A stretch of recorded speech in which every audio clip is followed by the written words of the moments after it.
Berita tergempar. Tentera Thailand telah menemui sebuah telefon bimbit di pangkalan tentera Kemboja yang menceroboh masuk ke wilayah Thailand.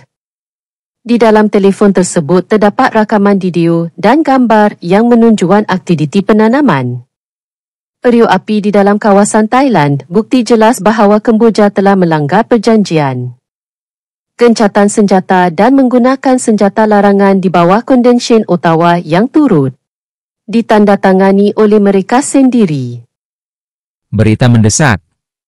Militer Thailand menemukan sebuah ponsel di markas militer Kamboja yang melanggar batas wilayah Thailand.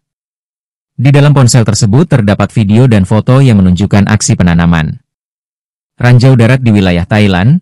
Ini merupakan bukti nyata bahwa Kamboja telah melanggar perjanjian gencatan senjata dan menggunakan senjata terlarang sesuai dengan Konvensi Ottawa, di mana Kamboja sendiri adalah pihak penandatangan. Breaking news.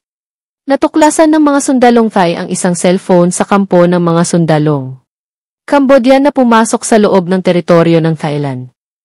Laman ng cellphone ang mga video at larawan ng paglalagay ng landmine sa loob ng teritoryo ng Thailand, malinaw na ebidensya na nilabag ng Cambodia ang kasunduan sa tigil putukan at gumamit ng ipinagbabawal na sandata ayon sa Ottawa Convention na sila mismo ay kasapi.